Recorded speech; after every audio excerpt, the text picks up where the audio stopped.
इसी के साथ दूसरी कोई जनाब स्वामी साहब को दावत देता हूँ वो स्टेज पर तशरीफ लाएं।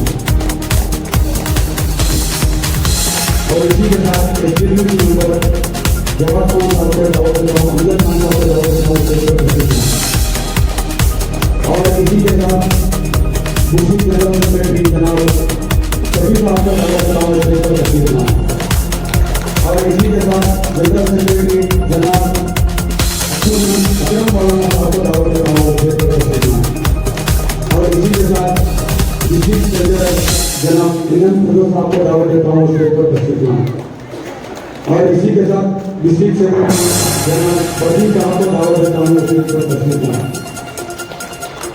और इसी के साथ और नायब सेक्रेटरी जवाहर मोहम्मद साहब को दावत देता हूँ स्टेज पर तशरीफ लाएं। इसी के साथ डीडब्ल्यूसी मेंबर सोहेल खान साहब को दावत देता हूँ स्टेज पर तशरीफ लाएं। और इसी के साथ डीडब्ल्यूसी मेंबर जनाब मीर साहब को दावत देता हूँ स्टेज पर तशरीफ लाएं। और इसी के साथ जनाब फैसल साहब को दावत देता हूँ स्टेज पर तशरीफ लाएं। और इसी के साथ जनाब अमित साहब को दावत देता हूँ स्टेज पर तशरीफ लाएं।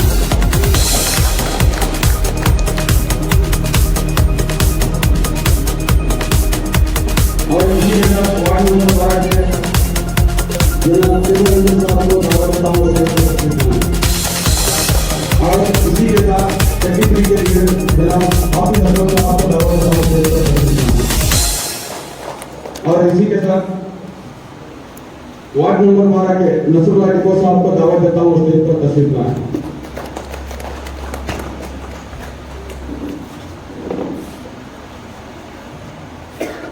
और डीडब्ल्यूसी मेंबर नतीम बेग साहब को दावत देता हूँ वो स्टेज पर तशरीफ लाएं।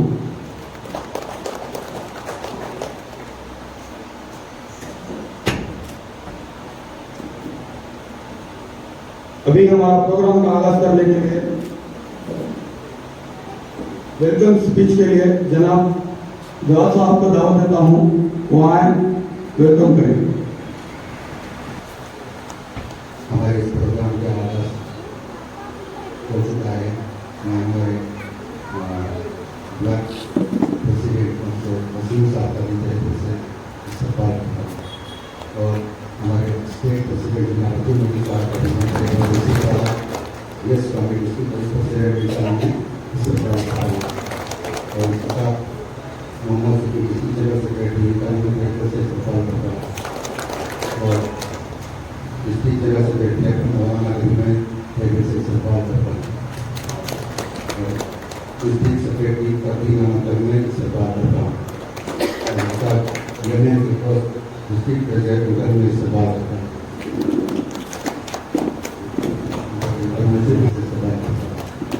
और सुरेश डिस्ट्रिक्ट मेंबर से इस्तेमाल करता हूँ और जनाब मीर साहब डिस्ट्रिक्ट मेंबर से इस्तेमाल करता हूँ। ठीक है साहब जनाब से सारा डिस्ट्रिक्ट मेंबर से इस्तेमाल करता हूँ और काफ़ी हुकूमत साहब उनका भी से इस्तेमाल करता हूँ। ठीक है तो हमारे वार्ड नंबर 53 के ब्लॉक प्रेसिडेंट जनाब मुझे साहब उनका भी से इस्तेमाल करता हूँ और इसी के साथ हमारे डिस्ट्रिक्ट मेंबर जनाब नबी साहब से इस्तेमाल करता हूँ और आइंदा कार्रवाई करने के लिए और आए तमाम मेहमानों को से इस्तेमाल करता हूँ। इसके बाद प्रोग्राम आप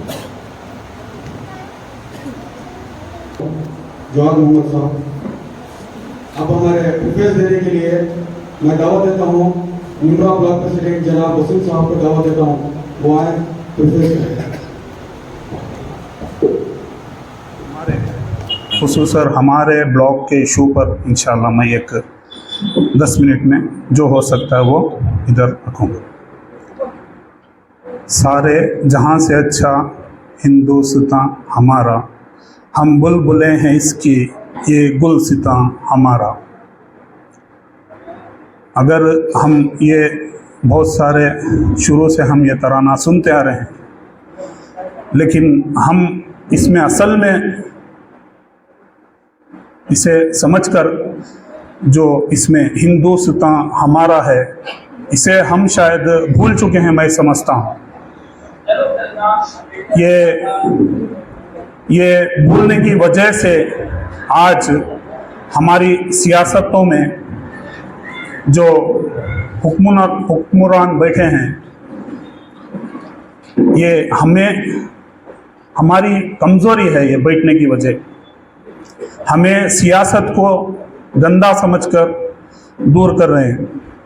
हम सियासत को, ये अच्छे लोगों की सियासत नहीं है, ये इसमें अच्छे लोग नहीं जा सकते करके ऐसी एक सोच हमारे अंदर है।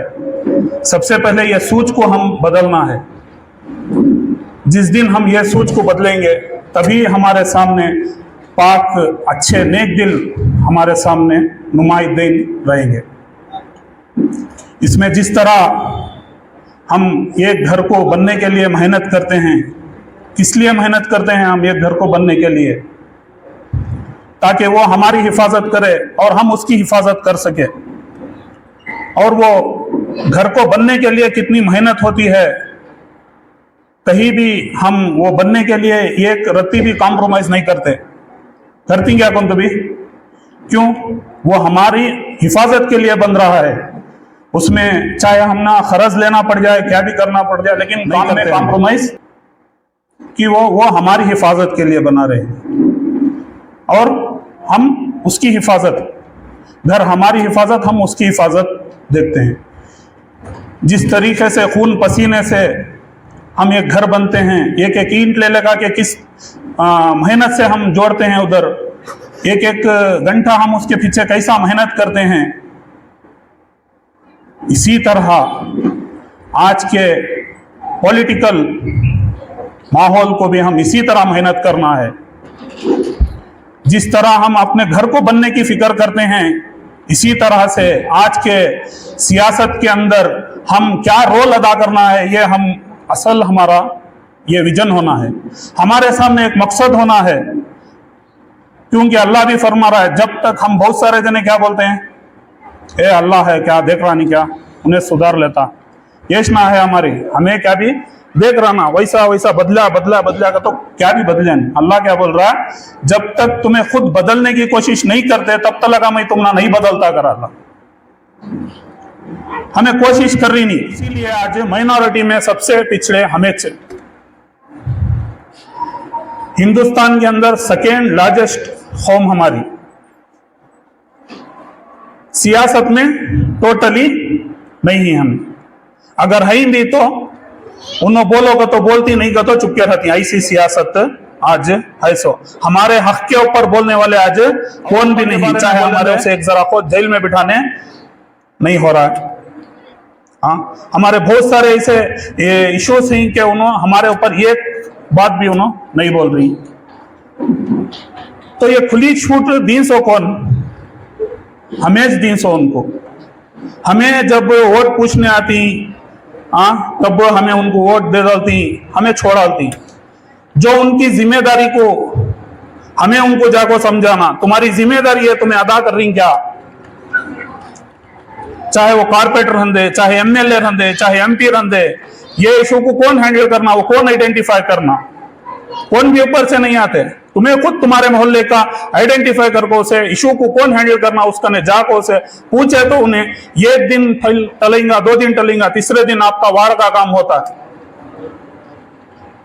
तब तक लगा ये इशू को कौन भी नहीं करते। तुम्हारे वाड़ा वैसा, तुम्हारी हालत वैसा, दिन पर दिन वैसा, स्कूल वैसा, सब हर चीज तुम ना क्या रहती है, उसकी हालत वैसी दिन पर दिन बदतर हो लग जाते रहते हैं। वो डेवलप नहीं होती। जब तक हमें वार्ड वाले खुद सेल्फ इनिशिएट लेको हमें एक हमारी वार्ड को डेवलप करने का जब तक नहीं ठानेंगे, तब तक हमारे हालात नहीं बदलते। तो ये हालात को बदलने के वास्ते हमें सोचती, बहुत सारे जने यहाँ तक हालत हमारी वजह से चाको है, सो कर सोचती नहीं, हमें हमारे हाथों से कर लिए सो, हमें ये गलती कर लिए सो गलत। लेकिन हमारे पीछे 100 साल से दुश्मन मेहनत कर को होने की बुनियाद पर आज हमारी हालत ये है। सो दुश्मन चाहे सियासत से दूर करना कर को, हमें सियासत से दूर होए। दुश्मन चाहे हम एजुकेशन से दूर होना कर को, हम एजुकेशन से दूर होए। दुश्मन चाहा कि अच्छे हमारे एजुकेशन से लेको हर एक फील्ड में हमें आगे थे। आज के 100 साल पहले की तुम्हें हिस्ट्री उठा के देखो, साइंस में रहंदे, एजुकेशन में रहंदे, बिजनेस फील्ड में रहंदे, हर एक टॉप लेवल पर थे। आज की हमारी हालत ये होगी, ये हमें खुद फिक्र करना। आज हमारे मसले क्या हैं कर को बोले तो खुद हमारे घर का हमें देख लेने हमारे पास वक्त नहीं है। मैं एक आपसे आजिज़ाना गुजारिश करता हूँ, हमें बेवजह हमें आज खर्जा में मुब्तला हैं। अगर हमारी नस्ल को, हमारी आने वाली जनरेशन को अगर हमें एक अच्छा बेहतरीन प्लेटफॉर्म देना कर को बोले तो हमें हमारे शौक़ां को, हमारे ख्वाहिशां को हमें दबा को आने वाली नस्ल को एक बेहतरीन प्लेटफॉर्म देना कर को बोले तो ये social democratic party of India को आप मजबूत करना है। आप मजबूत करके जैसा इसे मजबूत करके जाएंगे इंशाअल्लाह आने वाली नस्ल हमना एक बहुत बेहतरीन हमना एक ये मिलता है, मकसद मिलता है। तो अगर हमें ये सोच को अगर हम मेहनत करेंगे तो आने वाली नस्ल हम ना ये करते हैं, लेकिन नहीं करे कल बोले तो आज हमारी ये नस्ल, आज हमारी ये हालत है, आने वाली नस्ल की क्या हालत होती है वो आप सोचना। मैं शुक्रिया करता हूँ मुझे यहाँ पर 10 मिनट बात करने का मौका दिया। अस्सलाम वालेकुम।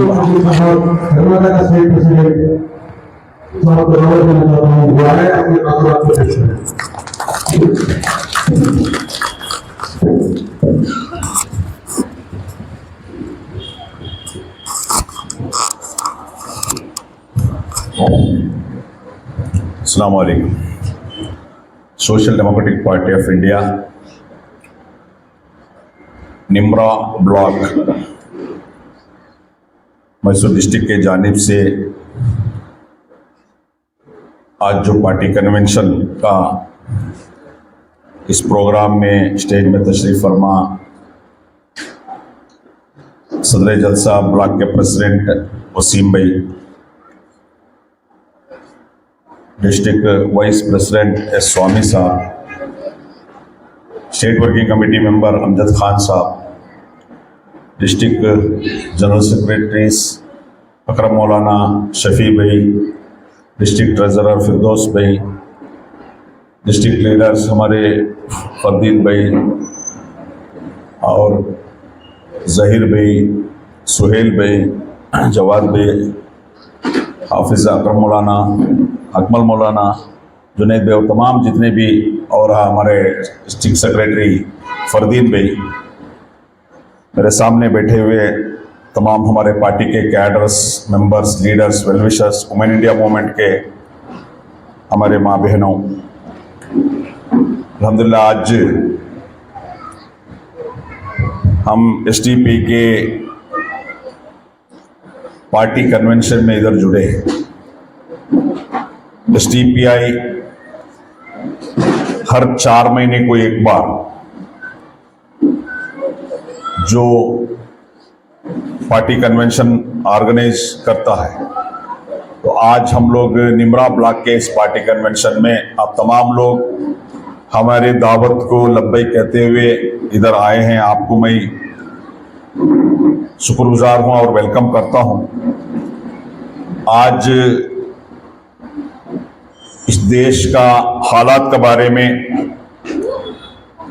इस देश का पॉलिटिकल सिचुएशन के बारे में, हमारे पार्टी क्या कार्रवाई की हर एक पॉलिटिकल इश्यू में और पार्टी का स्टैंड क्या रहा, पार्टी क्या क्या काम करी, इसके बारे में हम लोग आज गुफ्तगू करेंगे। और इस बात की खुशी होती है कि हम लोग इस देश का हालात के बारे में और पार्टी क्या क्या काम करे इसमें गुफ्तगू करने के लिए इधर जुड़े हैं। हमारे पार्टी एसडीपी बन के 15 साल हो गया। 15 साल में अल्हम्दुलिल्लाह हम जो मकसद से इस पार्टी बनाए थे, जो आइडियालॉजी से इस पार्टी बनाए थे, उस मकसद को, उस आइडियालॉजी को रत्ती बराबर भी कॉम्प्रोमाइज नहीं करते हुए हम लोग यहां तक पहुंचे। आपको मालूम है इस पार्टी को दबाने के लिए, इस पार्टी को कुचलने के लिए दुश्मन ताकतें जितने भी कोशिश करें, उसका बावजूद भी हम लोग जैसा एक स्प्रिंग को दबाए तो कितना और स्पीड से वो ऊपर आता है, वैसे ही हम लोग ये जितने भी चैलेंजेस है हमारे सामने आया, मुश्किलात, उसको सब हम लोग पार करते हुए यहाँ तक हम लोग पहुंचे। क्योंकि हम इस पार्टी अवाम की खिदमत के लिए बनाए, अवाम की हुकूक को दिलाने के लिए, और जो भी हमारे ऊपर जो जुल्म होता है, नाइंसाफी होता है हुकूमत से या कई दूसरे लोगों से, तो उसको रोकने के लिए और उसके लिए कार्रवाई करने के लिए और उसको जद्दोजहद करने के लिए हम लोग इधर हर हमेशा आगे सब में हम लोग आके काम करने का इंशाअल्लाह। चंद टाइम में हम लोग लास्ट 4 महीने में हमारा इस देश में क्या क्या हुआ और पार्टी का क्या स्टैंड था, पार्टी क्या काम करे, इसके ऊपर हम लोग एक नजर डालें। सेंट्रल में आपको मालूम है 10 साल से बीजेपी का हुकूमत है। तो ये बीजेपी हुकूमत इतना गुरूर है, इतना जो क्या जुल्म इस पार्टी जो करता है, हम तमाम चीजें देखे हैं। इनके लिए कुछ डेमोक्रेसी का कोई सिस्टम ये लोग अपनाते नहीं, मनमानी करते हैं। आपको मालूम है जो पार्लियामेंट में जो एक हादसा हुआ, स्मोक बम डाला गया था, उस टाइम में जब पार्लियामेंट में चर्चा करने के लिए या क्वेश्चन पूछने के लिए तैयार हो गए, उसको आंसर करने के लिए लोग तैयार नहीं थे। और ये लोग, ये हुकूमत बीजेपी का यहाँ का जो जुडिशियल सिस्टम है, इधर कोर्ट वगैरह, उसको और इलेक्शन कमीशन को और सुप्रीम कोर्ट का कोलिजियन सिस्टम को, ये तमाम चीजें को इनका पार्टी का मुताबिक, यानी पार्टी का आइडियोलॉजी का मुताबिक चलना, उसको कब्जा करने के लिए ये लोग सोच रहे हैं। आपको मालूम है देखिए, आज इंडिया में जो इलेक्शन कमीशन है, चीफ इलेक्शन कमिश्नर जो है, उनको अपॉइंट करने का, उनको कौन होना है डिसाइड करने का जो जिम्मेदारी है, उसमें 3 आदमी का कमेटी है। वो 3 आदमी का कमेटी में प्राइम मिनिस्टर रहता है और ऑपोजिशन का लीडर रहते हैं और चीफ जस्टिस ऑफ इंडिया। अभी उन लोग वो सिस्टम बदल के अभी क्या किया, प्राइम मिनिस्टर और इनका एक मिनिस्टर और उसका साथ साथ ऑपोजिशन लीडर, ये लोग चीफ जस्टिस को उस जिम्मेदारी से हटाए। समझ में आ रहा है क्या कर रहे हैं ये लोग?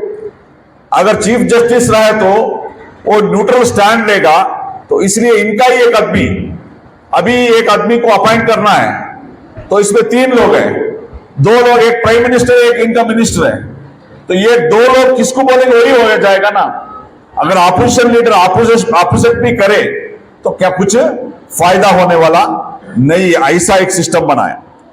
हमारे संसद भवन जो है, पार्लियामेंट हाउस, सेंट्रल विस्टा, ये सेंट्रल विस्टा का जो इनॉग्रेशन हुआ, उस इनॉग्रेशन में ये लोग, जो द्रौपदी मुर्मू है, यहाँ के जो राष्ट्रपति, प्रेसिडेंट ऑफ इंडिया, इनको तक नहीं बुलाए। मालूम है क्यों नहीं बुलाए राष्ट्रपति मुर्मू को? क्योंकि वो औरत थी और पिछड़े तबके की थी, इसलिए वो लोग बुलाए। और ये लोग जो भी इस देश में सच का बात करते हैं, वैसा मीडिया वालों को, वैसा ऑपोजिशन को ये लोग केस डाल के जेल में भेजने का काम करते हैं। मथुरा मस्जिद का मामले को एक कम्युनल मामला होकर ये लोग कन्वर्ट किए हैं, और कोई भी कोर्ट का कार्रवाई नहीं, कोर्ट का नोटिस नहीं, कोई इश्यू नहीं। ऐसा मुसलमानों का, दलितों का, आदिवासियों का घर का ऊपर बुलडोजर चलाया जाता। तो ये तमाम चीजें, यानी इस देश का डेमोक्रेसी को खत्म करने का कोशिश बीजेपी कर लेकर है।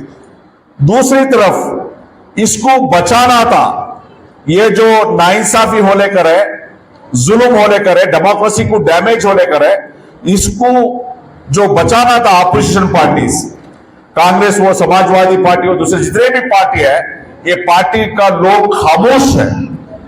ये लोग कुछ चंद हरकत भी नहीं कर रहे। देखो मणिपुर में 1 साल से दंगा फसाद हो लेकर है,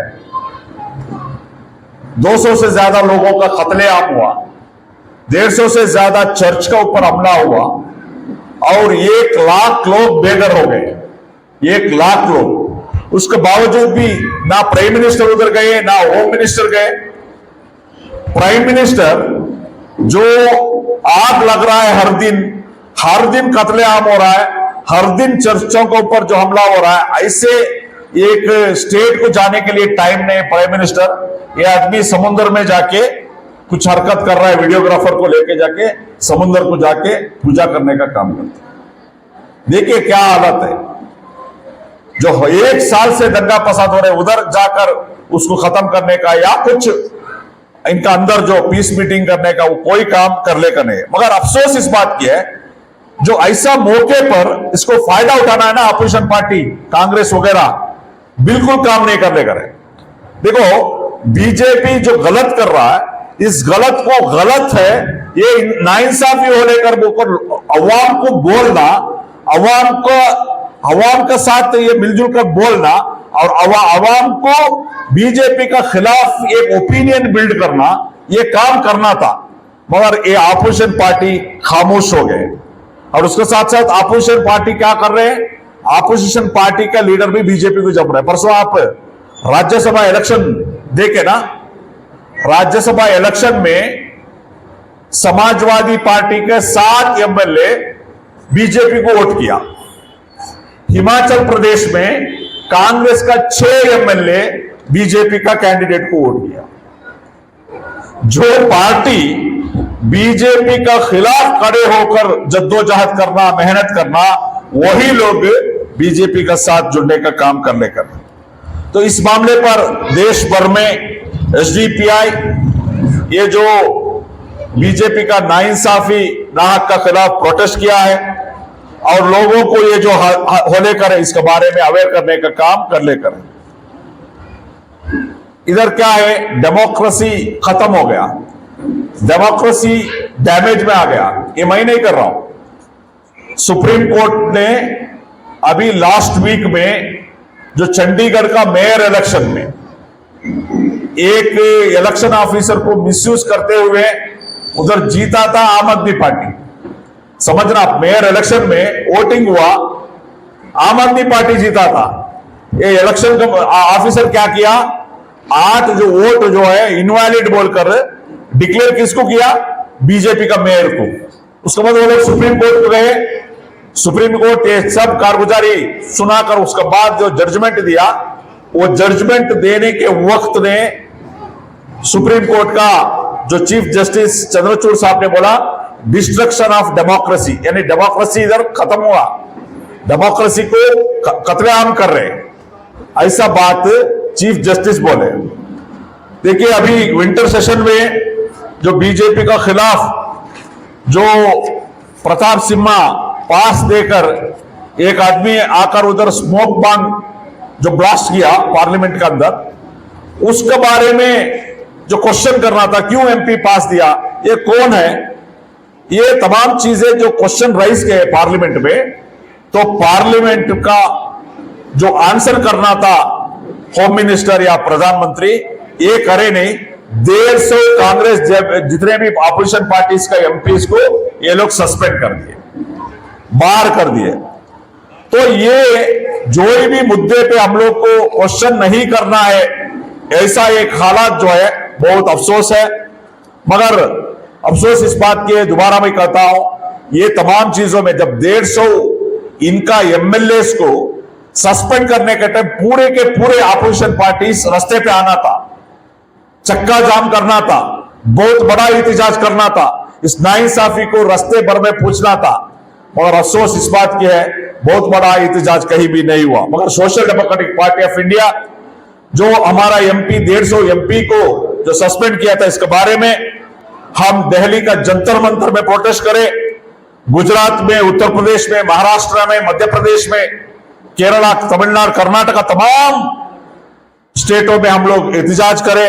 हजारों का जो एहतजाज हुआ, हम लोग ये क्वेश्चन पूछे, ये गलत हो रहा है। जो भी ऑपोजिशन एमपीज को आप सस्पेंड किए, इसको वापस लेना है कि इसका मांग था।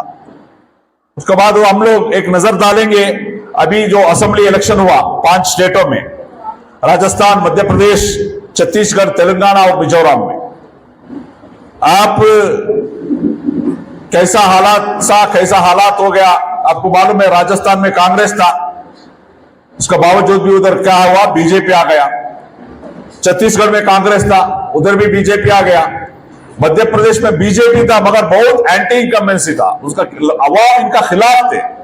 मगर उस इलेक्शन को एनकैश करने में कांग्रेस फेल्यूर हो गया, क्योंकि राजस्थान में ये लोगों को झगड़ा, आपसी झगड़ा। मध्य प्रदेश में कांग्रेस का लीडर ही बीजेपी के साथ, कांग्रेस का लीडर ऐसा है, वो दिन में कांग्रेस रहते हैं, क्या दिन में कांग्रेस रहते, रात में बीजेपी के साथ। ऐसा हो रहा है, इसलिए मध्य प्रदेश आ रहे हैं लोग। मध्य प्रदेश में देखिए, राजस्थान में सिर्फ कांग्रेस का, बीजेपी का 1% वोट राइज हो गया, मध्य प्रदेश में 3%, छत्तीसगढ़ में 3%। ये बीजेपी क्या हुआ, एक सिस्टमैटिक तरीके से उनका तमाम लीडर साथ करने, काम करने की वजह से, टीम वर्क की वजह से वो लोग सक्सेस हो गए। मगर ऑपोजिशन में जो इंडिया बोलकर एक अलायंस बनाए, कांग्रेस और दूसरे पॉलिटिकल पार्टीज, ये तमाम मिलकर एक टीम वर्क होकर काम करने में लोग फेल्यूर हो गए। और मध्य प्रदेश में समाजवादी पार्टी सिर्फ 6 सीट पूछा कांग्रेस को, हम लोग को 6 सीट दे दो, मगर ये लोग समाजवादी पार्टी को 6 सीट दिए नहीं, वो लोग कंटेस्ट करे, वोट डिवीजन हो गया, उस वजह से मध्य प्रदेश में नुकसान हो गया। तो ये, और इस इलेक्शन के दरमियान आम आदमी पार्टी, टीएमसी, ये तब कांग्रेस का ये जो नजरिया था इसके खिलाफ खड़े हुए थे, इसलिए वो इलेक्शन में इसका नुकसान हो गया। अल्हम्दुलिल्लाह एसडीपीआई, हम लोग भी, क्योंकि एक पॉलिटिकल पार्टी होते, इलेक्शन में लड़ना, इलेक्शन में काम करना, ये पार्टी का काम होता है। तो हम लोग राजस्थान में और मध्य प्रदेश में, राजस्थान में 3 जगह और मध्य प्रदेश में 4 जगह हम कंटेस्ट करें। हम लोग जितना एक्सपेक्ट किए थे उतना वोट तो नहीं आया, मगर एक पॉलिटिकल पार्टी क्या क्या कार्रवाई करना था, आवाम के साथ जाके बात करना था, ये हम लोग अल्हम्दुलिल्लाह काम करे हैं। जैसा दूसरा ज्यादा एक एक्सपीरियंस वगैरह नहीं रहने की वजह से जितना एक्सपेक्टेड था उतना वोट हम लोग को नहीं मिला। उसका बावजूद भी हमारे कार्यकर्ता एक बेहतरीन तरीके से एफर्ट किए हैं। और हमारे चंद महीने में हमारे सामने लोकसभा इलेक्शन आ रहा है, पार्लियामेंट इलेक्शन 224 में, ये अप्रैल या मई, ये दरमियान में आएगा। पूरा तैयारी अभी हुकूमत कर लेकर है, इलेक्शन कमीशन कर लेकर है। तो इधर बीजेपी एक तरफ कुछ एजेंडा लेकर अवाम के पास जा रहा है। कौन सी एजेंडा ले रहा है बीजेपी, बोलिए? राम मंदिर का एजेंडा ले रहा है, कॉमन सिविल कोड का एजेंडा ले रहा है, ज्ञानव्यापी मस्जिद का ले रहा है, ऐसा यानी कम्युनल एजेंडा लेकर ये लोग, क्योंकि ये लोग को साफ साफ मालूम था डेवलपमेंट में एजेंडा में ये वोट नहीं पूछ सकते ये लोग, इसलिए एक एजेंडा होना था। उसके लिए राम मंदिर बराबर ये लोग जनवरी में ओपन करें, क्योंकि ये इलेक्शन तक ये एजेंडा लेके जाना, राम मंदिर हम बनाए, मस्जिद तोड़े हम राम मंदिर बनाए, हमारे लिए वोट दीजिए। ऐसा ही ज्ञानव्यापी मस्जिद, यानी कि कुछ डेवलपमेंट एजेंडा नहीं है, कुछ कम्युनल एजेंडा लेके जा रहा है। मगर इंडिया अलायंस जो कांग्रेस है, उसमें समाजवादी पार्टी या आम आदमी पार्टी है, टीएमसी है, ये तमाम पॉलिटिकल पार्टी का एक अलायंस जो है इंडिया अलायंस, ये लोग ये असेंबली इलेक्शन का जो हार के बाद भी ये लोग कुछ समझ सीखो नहीं। ये लोग कैसा काम इकट्ठा होकर काम करना था, देश भर में एक जॉइंट प्रोग्राम्स वगैरह करना था, वो कुछ छोले कर नहीं है। और जो कांग्रेस के खिलाफ चंद पार्टियां नाराज है, टीएमसी जैसा पार्टी, उनको बनाने का, उनको एक कॉन्फिडेंस में लेने का काम ये लोग कर ले करने हैं। एक ब्रॉड एस्पेक्ट में एक अलायंस होना था, मगर वो अलायंस होले कर नहीं, ये लोग सेलेक्टिव अलायंस बनाया। देखिए, बीजेपी जैसा दुश्मन को हराने के लिए हर पॉलिटिकल पार्टी का साथ होना चाहिए, मगर कांग्रेस और जो चंद पार्टियां क्या है, सेलेक्टेड है। देखो, कांग्रेस इधर अलायंस में जेडीएस को छोड़ डाले। जेडीएस को क्यों जोड़े भाई आप? अगर बीजेपी को हराना है तो इधर कांग्रेस भी होना, जेडीएस भी होना, एसडीपी भी, मगर एक क्या कहे, जेडीएस को छोड़ डाले, उधर वाईएसआर पार्टी को छोड़ डाले, बीएसपी को छोड़ डाले, एसडीपी को छोड़ डाले, एमआईएम को छोड़ डाले, एयूडीएफ को छोड़ डाले। ऐसा बहुत सारे पॉलिटिकल पार्टी को इस अलायंस में ये लोग लिए ही नहीं। अगर आपको किसी को हराने का, बीजेपी के जैसा बड़ी दुश्मन को हराना है तो सबको साथ लेके जाना है। ये बिल्कुल ये लोग करले कर रहे हैं, इस वजह से ये परेशानी हो रहा है। एसडीपीआई पहले दिन से हम लोग बताए कि देखिए, बीजेपी को हराने के लिए हम लोग ये बड़े अलायंस में साथ देने के लिए, सपोर्ट करने के लिए तैयार है, मगर हम लोग को इज्जत नहीं देंगे, हम लोग को इंक्लूड नहीं करेंगे, हम लोग को बातचीत करने के लिए तैयार नहीं होंगे। एज ए पॉलिटिकल पार्टी हम लोग तो कंटेस्ट करना ही है। तो इसलिए अगर अलायंस होगा नहीं होगा तो हम लोग जितने भी हमारा ताकत है उतना ताकत जगह में हम लोग पार्टी, हमारा इलेक्शन इंशाल्लाह पार्लियामेंट में लड़ने वाला है, क्योंकि पॉलिटिकल पार्टी है हमारा। एक पॉलिटिकल पार्टी क्या है, अभी हम लोग ओपनली बोलते हैं, इस अलायंस में जोड़ने के लिए हम लोग तैयार हैं, साथ देने के लिए तैयार हैं। हम तमाम मिलकर बीजेपी को हराएंगे, हम लोग को लेने के लिए तैयार नहीं है। समझ में आ रहा? हम लोग को देने के लिए, एमआईएम को लेने के लिए तैयार नहीं है, एएमडीएफ को लेने के लिए तैयार नहीं है, बीएसपी को ये लोग अलायंस पे लेने के लिए तैयार नहीं है। उसके बाद जब हम इलेक्शन में करेंगे तो क्या बोलेंगे, बीजेपी का बी टीम है, बोलेंगे नहीं बोलेंगे, बीजेपी का बी टीम बोलेंगे। तो इसलिए अभी हम लोग बार बार हम बोलते हैं, इस अलायंस में हिस्सा होने के लिए हम लोग तैयार है, साथ देने के लिए तैयार है। हम लोग अगर नहीं करेंगे तो हमारा कंटेस्ट हम लोग जरूर करेंगे। एसडीपीआई इन चंद दिनों में बहुत सारे एहतजाज किया है, उसमें अहम यह है कैस्ट सेंसस, जो जात का बुनियाद पर सेंसस होना है, इसका डिमांड करते हैं। क्योंकि इस देश में क्या है, 3% लोग 70.5% जो यहाँ का आमदनी है, यहाँ का जो कैपिटल है उनका पास है। सिर्फ 3% लोगों के पास 70.5% का जो भी यहाँ का वेल्थ है उनका पास। समझ में आ रहा? बाकी का तमाम 97% बाकी का 25% में बांटे। कल आप देखे होंगे अंबानी फैमिली का एक शादी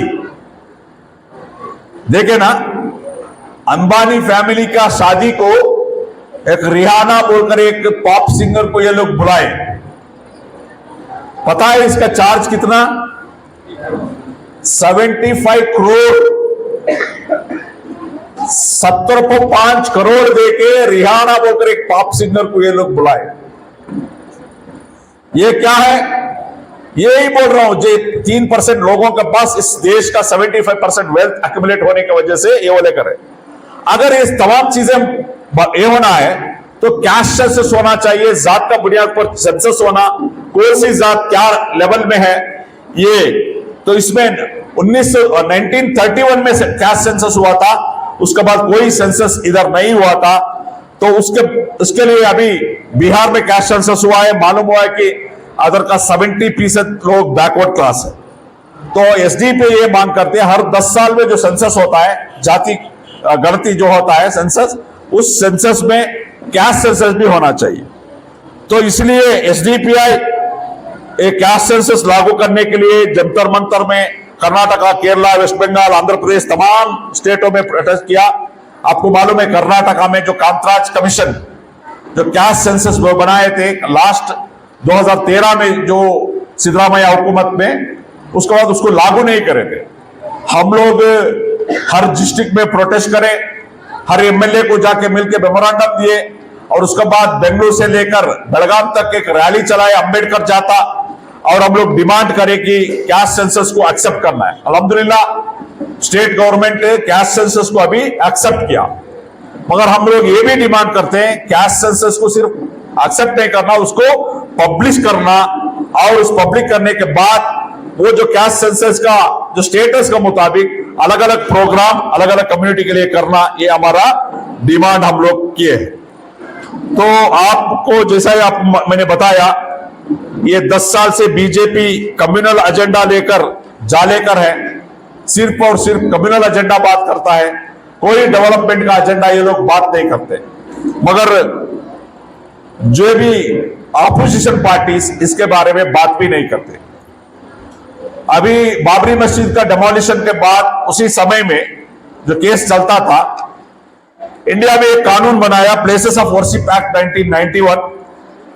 तो उस एक्ट का मुताबिक, उस कानून का मुताबिक जो 1947 जिस दिन हम लोग को आजादी मिला, उस दिन अगस्त 15, उस दिन जो भी इबादत कर, वो चाहे मस्जिद हो, मंदिर हो, चर्च हो और गुरुद्वारा हो, जो भी हो, क्या स्टेटस में है वही स्टेटस में रहना चाहिए। समझ में आ रहा? वो एक कानून है इस देश में। जो भी इबादत कर 1947 अगस्त 55 में क्या स्टेटस में वो ही रहना है, उसको कोई चेंजेस नहीं करना है। एक मंदिर को मस्जिद नहीं बना सकते, एक मस्जिद को मंदिर बना नहीं सकते, एक चर्च को गुरुद्वारा नहीं बना सकते। जो है वो स्टेटस रहना, ये कानून है। मगर अफसोस इस बात की है, वो कानून का रहने के बावजूद भी आज ज्ञानव्यापी आया, अलग अलग इश्यू वाले करे। हालांकि वो कानून में ये भी बताता है ये ऐसे मामलों में कोर्ट भी केस नहीं लेना है। उसका बावजूद भी ज्ञानव्यापी का केस लिए लोग, इसका बावजूद भी मलली मस्जिद मंगलूर का केस लिए, इसका बावजूद भी श्रीरंगपट्टन का केस लिए ये लोग। तो कानून रहने के बावजूद भी एक केस लेने का है। और उसका साथ साथ ये लोग मंदिर को मस्जिद को डमालिश करने का, मुसलमानों का, दलितों का, आदिवासियों का घरों को बुलडोजर चलाने का काम करने का। अफसोस इस बात की है, अभी गए महीने में दिल्ली में जो मेहरुली इलाके में अकुंजी मस्जिद बोलकर मस्जिद 1200 में यानी 800 साल ज्यादा टाइम में बनाया हुआ एक मस्जिद है। उस मस्जिद को सुबह सुबह में आके बुलडोजर लेकर तोड़े, मस्जिद को तोड़े, मदरसा को तोड़े, इमाम साहब का घर भी तोड़ डाले। ये लोग बोलते क्या मालूम है, ये इलीगल है। कैसा इलीगल है? एक फॉरेस्ट लैंड है। जो 1200 का टाइम में बने वो मस्जिद कैसा इलीगल होता है? इंडिया में फॉरेस्ट एक्ट बना 1927 में, और ये जो फॉरेस्ट को रिजर्वेशन का नोटिफिकेशन आया 1994 में मेहरुल इलाके में। मगर 800 साल पुराना मस्जिद को ये लोग इलीगल बोलकर डेमोलिशन किया बिना नोटिस से। इससे ज्यादा खतरनाक क्या है, इसके बारे में इतना बड़ा जुल्म नाइंसाफी होने के बाद भी कोई भी political party, secular political party बात नहीं की, ना कांग्रेस बात की इसके बारे में जो मस्जिद का शहादत का इलाका में। मगर 800 साल पुराना मस्जिद को ये लोग इलीगल बोलकर डेमोलिशन किया बिना नोटिस से। इससे ज्यादा खतरनाक क्या है, इसके बारे में इतना बड़ा जुल्म नाइंसाफी होने के बाद भी कोई भी political party, secular political party बात नहीं की, ना कांग्रेस बात की इसके बारे में जो मस्जिद का शहादत के बारे में, ना दिल्ली में हुकूमत करने वाला आम आदमी पार्टी नहीं बात किया, समाजवादी पार्टी नहीं बात किया, बीएसपी नहीं बात किया। कोई पॉलिटिकल पार्टी, एसडीपी, एमआईएम जैसा पॉलिटिकल पार्टी छोड़े तो कोई भी पॉलिटिकल पार्टी मस्जिद का शहादत का, नाइंसाफी के बारे में कोई बात नहीं की। ये बहुत बड़ी अफसोस है। मगर एसडीपीआई पार्टी छोटी ही सही, हर वो नाइंसाफी का खिलाफ हमारा आवाज उठाए। तो बहुत सारे काम हम लोग किए हैं। जो कॉमन सिविल कोड के बारे में लॉ कमीशन ऑफ इंडिया जो हमारे ओपिनियन पूछे थे, वो उसका खिलाफ हम लोग एक मेमोरेंडम हम लोग दिए हैं। मणिपुर का जो प्रोटेस्ट मणिपुर में जो हो रहा है उसके बारे में मुल्क भर में हम लोग एहतजाज किए हैं। और आदिवासी लोगों को ज्वाइन कर विश्व आदिवासी दिवस बनाए। और कैस्ट सेंसस के बारे में थ्रू आउट इंडिया हम लोग प्रोटेस्ट करने हैं, जंतर मंतर भी प्रोटेस्ट किए हैं। जो दिसंबर 6, 2023 का दिन फैसिस्ट एंटी फैसिस्ट डे बोलकर हम लोग एहतिजाज वगैरह ई पोस्टर वगैरह किए हैं। यानी कि बहुत सारे इंटरवेंशन हम लोग किए हैं और अल्हम्दुलिल्लाह मैं आपको खुशी के साथ बोलना चाहता हूं, एसडीपीआई झारखंड में भी हम शुरू करें। झारखंड में भी हमारा स्टेट कमेटी बन गया है। उसका झारखंड का स्टेट प्रेसिडेंट हमारा एस शंकर साहब है, उसका वाइस प्रेसिडेंट राम ओरानो है। हमारे पहली बार अल्हम्दुलिल्लाह एक स्टेट कमेटी हम लोग उधर बना के काम कर लेके हैं झारखंड में। और लोकसभा इलेक्शन के लिए भी हमारा तैयारी हम लोग किए, मैं ऑलरेडी आपको बताया। और अल्हम्दुलिल्लाह आप देखे हैं तमिलनाडु में एक बेहतरीन कॉन्फ्रेंस हुआ, करीब करीब 5 लाख लोगों को जमा के उसमें बहुत बड़ा एक कॉन्फ्रेंस हम लोग उधर किया। उस कॉन्फ्रेंस में एक्स चीफ मिनिस्टर भी शामिल हुए थे, 20 से ज्यादा एक्स मिनिस्टर उस प्रोग्राम में शामिल थे।